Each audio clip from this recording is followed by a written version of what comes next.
Buenas noches, comunidad del terror. Mi nombre es Luciana Torres, y nací en un pequeño pueblo escondido entre los bosques húmedos de la Amazonía venezolana, muy cerca del inmenso y silencioso río Orinoco. Vivir aquí no es fácil. La electricidad llega cuando quiere. El internet es casi un mito.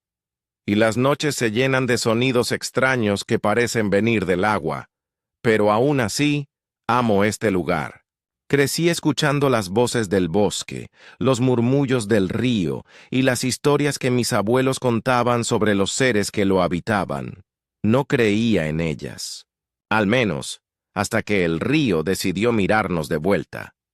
No estoy aquí para hablarles de mi vida tranquila, sino de algo que ocurrió hace años, cuando mi hermana y yo éramos adolescentes. Algo que, aunque muchos no lo crean, me cambió para siempre.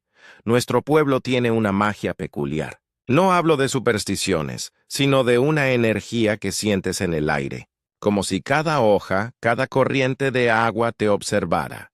Y esta historia, la mía, está profundamente ligada a una leyenda antigua, mucho más vieja que cualquier mapa o escritura. Se trata del mito de la tonina, el delfín rosado del Orinoco. Según cuentan los ancianos, estos animales poseen el don, o la maldición, de transformarse en humanos durante las noches de luna llena. Dicen que adoptan la apariencia de hombres apuestos para seducir a jóvenes mujeres y arrastrarlas a las profundidades del río. Algunas nunca regresan, otras vuelven. Pero diferentes. Siempre pensé que esas historias eran inventos para asustar a las muchachas y mantenerlas lejos del río. Pero pronto aprendería que toda leyenda, por más absurda que parezca, nace de una verdad que alguien, alguna vez, presenció. Era el año 2011. Yo tenía 18 años, y mi hermana menor, Isabela, apenas había cumplido 15. Por las tardes, después del colegio, me ayudaba en el pequeño puesto de mercado donde mi madre y yo vendíamos arroz, jabón, sal y otros productos básicos. Isabela era alegre, inquieta, siempre riendo, siempre soñando. Pero también era curiosa, demasiado curiosa. A mamá no le gustaba que se alejara, aunque al final siempre cedía. La única regla era que volviera al puesto a las 5 en punto para regresar a casa juntas. Isabela siempre cumplía, hasta el día que no lo hizo. Aquella tarde, el sol caía lento sobre el Orinoco, tiñendo el cielo de un rojo espeso. Pasaron las 5, luego las 5:30, y ella no regresaba. La angustia me mordía el pecho. Dejé el puesto y salí corriendo hacia la plaza central.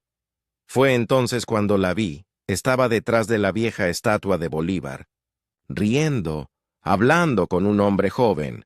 Su presencia me heló la sangre. No era alguien del pueblo.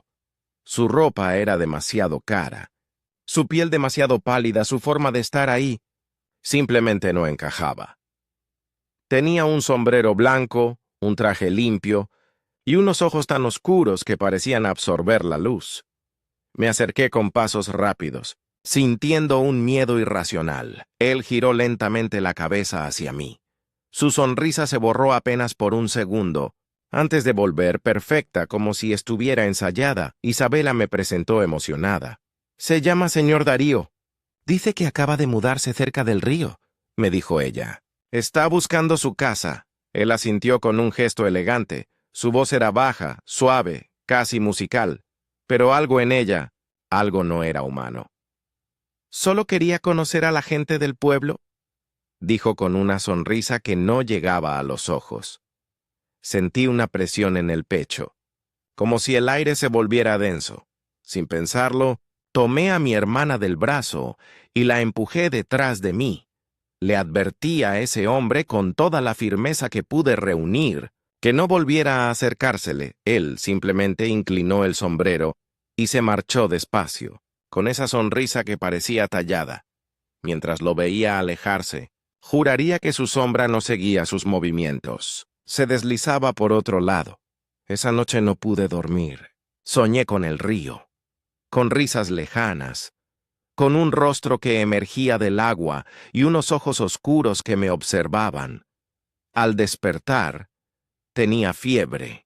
Pasé 2 días en cama entre delirios, escuchando el rumor del Orinoco colarse por mi ventana. Cuando volví al mercado, noté a Isabela distraída, distante. Mamá decía que últimamente se iba mucho a la plaza, que ayudaba menos. Cada palabra suya me erizaba la piel.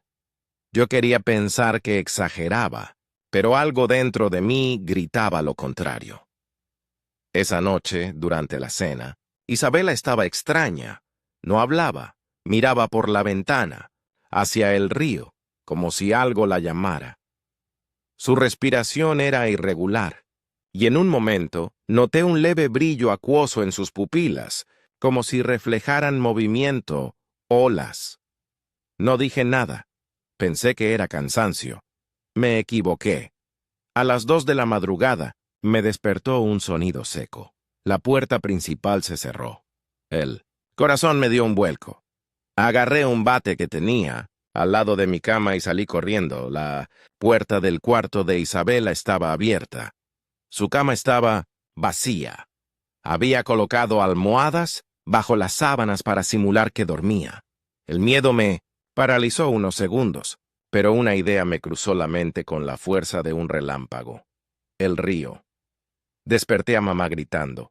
Salimos corriendo por las calles oscuras, guiadas solo por la linterna vieja. El barro nos llegaba hasta las rodillas cuando al fin vimos algo moverse cerca de la orilla. Isabela estaba allí, de pie, inmóvil, frente al agua. A su lado el hombre del sombrero. Corría hacia ellos con el bate en una mano, gritando su nombre. Pero en cuanto la luz de la linterna lo tocó, el hombre pareció desvanecerse. Un segundo estaba ahí, y al siguiente, solo el rumor del agua. Mi hermana cayó al suelo temblando, con la mirada vacía. La abracé mientras mamá gritaba su nombre, y entonces lo escuchamos. Una risa no era humana. Venía del río, profunda, espesa, llena de burla. El agua se agitó y una tonina emergió, girando en el aire con elegancia antes de volver a hundirse. El reflejo plateado de su piel desapareció en un instante, pero esa risa quedó flotando, rebotando entre los árboles. Huimos. Esa noche Isabela no paró de llorar. Cuando por fin pudo hablar, nos contó lo que había pasado. El hombre la había seguido todos esos días, hablándole desde lejos, prometiéndole regalos, contándole historias del río.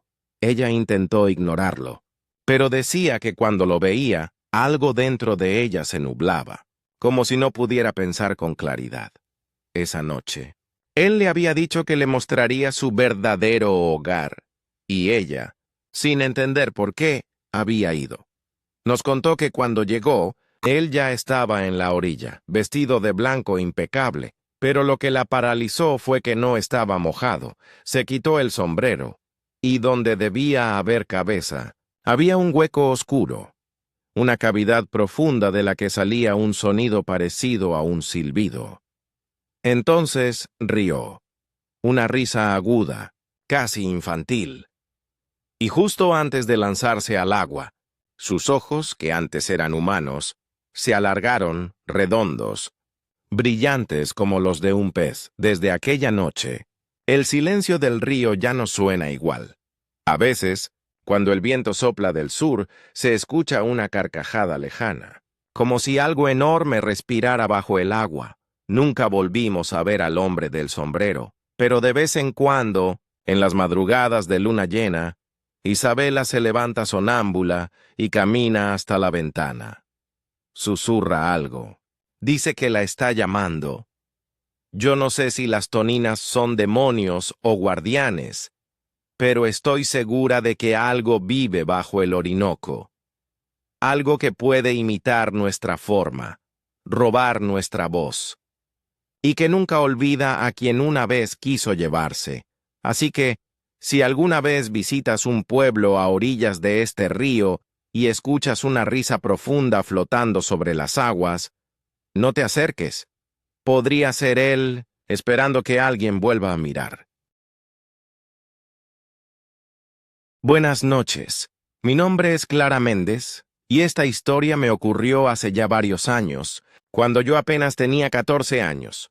Por eso les pido disculpas si omito algún detalle, pero he tratado de recordar con precisión todo lo que pasó aquella noche para poder transmitirles, aunque sea un poco, el miedo profundo que sentí. Por aquel entonces mis padres, mi hermano menor Diego y yo, hicimos un viaje desde Ciudad de México hasta una finca que pertenecía a la familia de mi madre, en el estado de Guerrero, en un pueblito escondido cuyo nombre prefiero no revelar para no darle mala fama, ya que aún sigue recibiendo visitantes. La idea era pasar la mayor parte del tiempo en la finca de mis abuelos, pero la casa familiar estaba abarrotada de otros parientes que también habían ido de visita. Para no incomodar ni estar apretados, mi padre decidió que lo mejor era alojarnos en una posada cercana. La posada era bonita, rústica, con animales de granja, caballos, piscina y hasta un trampolín. Mi hermano y yo nos divertíamos tanto por las mañanas como al regresar por la noche. A veces incluso nuestros primos venían a pasar la tarde en la piscina. Los 2 primeros días todo fue normal, pero la tercera noche yo estaba agotada y me fui temprano con mis padres a la posada, mientras que mi hermano quiso quedarse en la finca con mis primos mayores. Llegamos a la posada alrededor de las 8:30 p.m. Yo caí dormida casi de inmediato, sin siquiera cenar, pues tampoco tenía hambre. Ese detalle mínimo, no haber comido, marcaría el resto de la noche. A eso de las 2:00 de la madrugada me desperté. Me sentía descansada pero con un hambre feroz. Salí de la habitación y entonces noté lo tarde que era. Todo estaba en silencio y oscuridad. El establo apenas se veía a la distancia y la única luz provenía del porche trasero de la posada, que formaba una especie de U conectando las habitaciones con las áreas comunes, como el salón y la cocina, hacia donde me dirigía. No esperaba encontrar a nadie despierto, pero al menos podría prepararme algo rápido. Entré en la cocina y en efecto estaba vacía. Busqué tortillas, queso y me puse a hacer unas quesadillas. Era algo normal para mí, ya que la posada no tenía servicio de habitaciones. Cada quien se arreglaba como podía. Estaba concentrada en mi pequeña tarea cuando un detalle me empezó a incomodar. Un aroma agrio, fétido, que no logré identificar. Primero pensé que eran las cañerías o algún rincón mal limpiado. Lo ignoré, serví mi comida y me quedé pensando dónde sentarme a comer. La cocina estaba impregnada de ese olor y el salón era muy grande y oscuro, así que decidí ir al trampolín del patio para comer bajo las estrellas. Estábamos en una zona rural, y el cielo nocturno allí era un espectáculo. Miles de estrellas brillando con intensidad. Me senté, coloqué mi plato y comencé a comer fascinada por la vista. Sin embargo, no pasaron ni 2 minutos cuando un chillido animal rompió el silencio. Venía del establo, luego otro chillido y otro. En cuestión de segundos, todos los animales parecían alterados, gimiendo y golpeando los cercos. Se me erizó la piel. Pensé en ir a revisar o despertar a alguien, pero tan pronto como empezó el alboroto, el silencio regresó, espeso, inquietante. Esperé unos segundos. Ninguna puerta se abrió. Nadie parecía haber escuchado. Traté de tranquilizarme y seguí comiendo, aunque esta vez más nerviosa. El olor desagradable seguía presente, y ahora venía acompañado de moscas que zumbaban alrededor de mi plato y mi rostro. Por más que las espantaba, volvían. El hedor se intensificó hasta hacerme toser. Y fue en ese momento cuando la vi. De pie, en el terreno entre la posada y el granero, estaba una mujer encorvada. Era baja, regordeta, de cabello enmarañado. Su piel, a la tenue luz exterior, se veía amarillenta y enferma, como cera vieja. Nuestras miradas se cruzaron de inmediato, y sentí un escalofrío profundo. Algo en mí supo que esa mujer no debía estar allí. Ella levantó la mano en un saludo lento. Yo me quedé inmóvil, sin responder, esperando que dijera algo. Las moscas se agitaron más, al punto que sentí que querían meterse en mi nariz y mis ojos. Era desesperante. Solté mi comida y comencé a sacudirme para apartarlas. Entonces escuché una voz gangosa como alguien con flemas tratando de gritar. ¿Estás con tus padres?, me preguntó. El tono era extraño, forzado, como si no estuviera acostumbrada a hablar. Yo, confundida y asustada, respondí con un sí, apenas audible, y comencé a retroceder hacia mi habitación. Mientras caminaba hacia atrás, intentando no perderla de vista, las moscas seguían acosándome. Mi miedo era que esa mujer me siguiera o entrara conmigo a la fuerza. Pero no se movió. La vi quedarse quieta mientras yo llegaba a la puerta de mi cuarto. Apenas crucé el umbral, el olor desapareció gradualmente y las moscas no entraron. Me quedé temblando, sin hambre ni sueño, pero segura de que no volvería a salir de la habitación esa noche. Esa madrugada extrañé profundamente a mi hermano. Al fin me quedé dormida y soñé con ella. En el sueño pasaba frente a mi puerta y golpeaba con sus dedos amarillos la ventana, pidiéndome que le dejara entrar. Me pedía comida y luz. Aunque yo no entendía qué significaba, era como si mi cuerpo estuviera en piloto automático. Yo la escuchaba, pero no podía moverme ni contestar. Al amanecer mis padres me despertaron. Les conté todo: la señora, el olor, las moscas. Les pregunté si era alguna empleada de la posada o familiar de la dueña. Ellos se rieron, diciéndome que seguramente era una mujer del pueblo que andaba caminando por ahí. Yo no pude simplificarlo así. Los siguientes días tuve la misma pesadilla, noche tras noche. La imagen de esa mujer se me quedó grabada, su piel enferma, su voz rota, las moscas, el olor podrido. Con los años entendí algo que en ese momento mi mente infantil no relacionó. Ese olor, que primero percibí en la cocina y luego en el patio, era carne podrida. Y tanto el hedor como las moscas venían con ella, los animales alterados, el silencio sepulcral después del alboroto. Nada de eso era coincidencia. Estoy convencida, con cada fibra de mi ser, de que lo que vi aquella noche no era humano. No sé si era un espectro, una bruja, una aparición. No sé por qué preguntó, por mis padres ni por qué pedía comida y luz. Lo único que sé es que no era de este mundo. Nunca volví a quedarme en esa posada. En los viajes posteriores al pueblo siempre dormí en casa de mis abuelos, por precaución. Hasta hoy nadie me ha contado una experiencia similar en ese lugar. Quizá yo fui la única que la vio. Pero hay algo que no puedo olvidar. Cada vez que sueño con ella, sigue golpeando la ventana.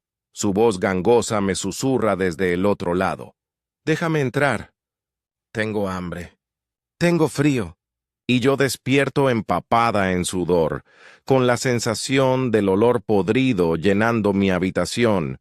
No sé qué era, no sé qué quería, pero sé que esa noche, en ese lugar algo me eligió, algo que sigue esperando, paciente a que yo vuelva.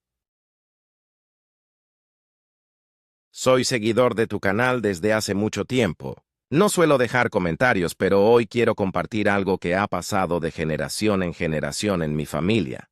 No me ocurrió a mí directamente, sino a mi abuelo Evaristo.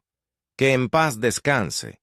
Mi hermano Tomás fue quien me la contó por primera vez, y lo cierto es que jamás he dudado de su palabra. En el pueblo de donde viene mi familia, en la costa del norte, las historias de apariciones son parte de la vida cotidiana. Pero esta siempre me ha helado la sangre. Todo empezó en los años 70, cuando mis abuelos compraron con mucho esfuerzo una casa de veraneo en un pequeño pueblo pesquero llamado San Rodrigo. Era una casa sencilla, pero hermosa. Techo de tejas rojas, un amplio patio con árboles frutales y una parrilla de ladrillo donde la familia se reunía a celebrar cada verano. No había lujos, pero sí paz, brisa marina y la sensación de estar rodeado por algo antiguo, casi sagrado. Durante años mis abuelos viajaban 3 o 4 veces por temporada, primero con sus hijos y luego con el paso del tiempo con sus nietos. Todos recordaban esa casa como un pedazo de paraíso. Con los años se hicieron amigos de los vecinos que los recibían siempre con alegría, en especial de un hombre llamado Ramiro Vargas, pescador de oficio, fuerte y amable, de esos hombres que parecen hechos de sal y viento. Ramiro y mi abuelo Evaristo se hicieron inseparables. Pasaban tardes enteras reparando redes, tomando café frente al mar o charlando sobre la vida. A veces Ramiro viajaba a la capital para visitarlos, y aunque no hablaban mucho fuera de vacaciones, se tenían un profundo cariño y respeto. Pasaron los años. Nacieron mis tíos, mis primos y finalmente mi hermano Tomás, hasta que llegó una Navidad a principios de los 90, cuando todo cambió. Tomás tendría unos 8 años, y recuerda que ese diciembre la casa estaba llena de gente, risas, música, luces de bengala, el olor a carne asada, una típica noche familiar, cálida y alegre. Nadie imaginaba que esa sería la última vez que la casa se sentiría tan viva. Esa noche, mi abuelo y sus hijos encendieron una fogata en el patio. El cielo estaba despejado, el viento traía olor a mar y las chispas del fuego bailaban como luciérnagas. De pronto, mi abuelo escuchó el sonido metálico de la reja abriéndose. Giró la cabeza y entre las sombras distinguió una figura entrando. Era Ramiro. «¡Ramiro, viejo amigo!», gritó con alegría, poniéndose de pie para abrazarlo. El hombre sonrió y lo abrazó, aunque mi abuelo sintió que su cuerpo estaba extrañamente frío y blando, como si no tuviera fuerza. Pensó que tal vez era por la edad o por alguna enfermedad. Ambos rondaban los 70. Charlaron un rato sobre la familia, los nietos, la vida, pero Evaristo notó algo distinto en él.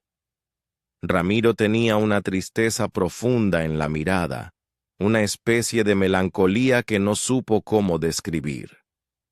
«¿Qué te pasa, compadre?», le preguntó. «Te noto apagado». Ramiro bajó la mirada. «No pude pasar las fiestas con mi familia», dijo con voz baja. «Pero si quieres, quédate con nosotros esta noche», le insistió Evaristo. «Sabes que aquí tienes tu casa». Ramiro negó suavemente. «No, gracias, Evaristo. ¿Esta noche quiero visitar a todos?» «Despedirme». «¿Despedirte?» «¿De qué hablas?» Ramiro solo sonrió. Le dio una palmada en el hombro y murmuró: «Gracias por todos estos años de amistad». Luego se marchó hacia la calle oscura, diciendo que iría a la casa de los Rivas, los vecinos del final del camino. Cuando mi abuelo regresó al fuego, mi abuela Elena le preguntó: «¿Con quién hablabas?» «Con Ramiro», contestó aún confundido. Ella frunció el ceño. «¿Ramiro?» «No había nadie, Evaristo. Te vi hablando solo junto a la cerca». Mi abuelo se rió nervioso, pensando que tal vez ella no lo había visto bien por la distancia.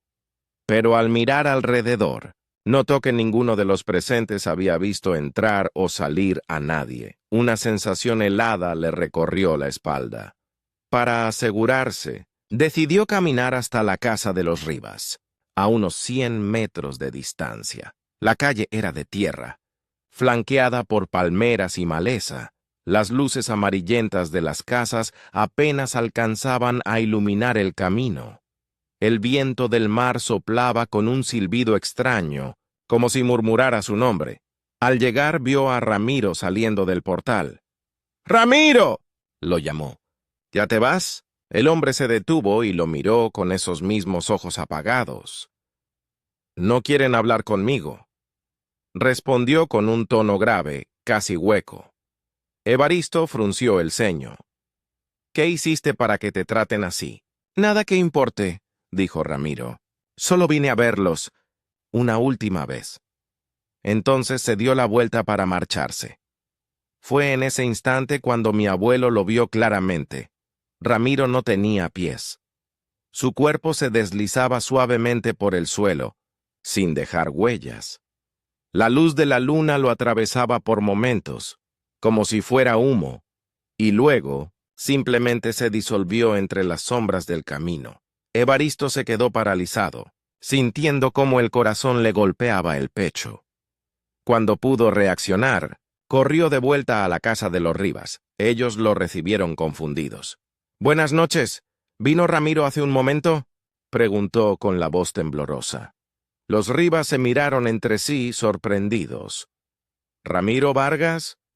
Pero don Evaristo, ¿usted no lo sabía? ¿Saber qué?», preguntó. «Ramiro murió hace 3 semanas, en un accidente de carretera». El silencio que siguió fue tan pesado que parecía tener cuerpo. Mi abuelo sintió que las piernas le fallaban. Insistió en que eso no podía ser cierto, que él lo acababa de ver, que había hablado con él. Pero los Rivas negaron con pesar. «Muchos lo han visto. Don Evaristo», dijo la señora. «Dicen que su alma vaga por el pueblo buscando despedirse». Evaristo salió de esa casa con los ojos vidriosos, el alma en vilo y la certeza de haber conversado con un muerto. Cuando llegó a su casa y contó lo sucedido, el ambiente cambió por completo. Mis tíos dejaron de reír, y mi abuela rompió a llorar. Todos habían querido mucho a Ramiro. Esa noche nadie durmió. El fuego de la fogata se apagó, y solo quedó el rumor del mar mezclado con un silencio espeso, casi tangible. A la mañana siguiente, fueron a visitar a la viuda de Ramiro. Ella los recibió con los ojos hinchados de tanto llorar. Les explicó que el día del accidente, la libreta donde Ramiro guardaba los números de sus amigos se perdió entre los restos del vehículo. Por eso nadie había podido avisarles, y no les dijeron nada cuando llegaron porque no querían arruinarles las fiestas. Desde entonces, esa historia quedó marcada en mi familia. Años después de que mi abuelo Evaristo falleciera, la seguimos contando cada Navidad, frente al mismo fuego, en el mismo patio. Y aunque algunos la oyen con escepticismo, yo creo cada palabra. He visto cosas en ese pueblo, sombras que se mueven junto a la orilla del mar, figuras que parecen flotar entre la niebla. Una noche, hace algunos años, mientras celebrábamos Año Nuevo, vi pasar una silueta frente a la casa de mis abuelos. Se movía despacio, con una calma inquietante, como si no tocara el suelo. No sé si era una persona o algo más, pero la manera en que el viento se detuvo y los perros callaron me hizo pensar que quizá, solo quizá, el viejo Ramiro había vuelto una vez más para saludar.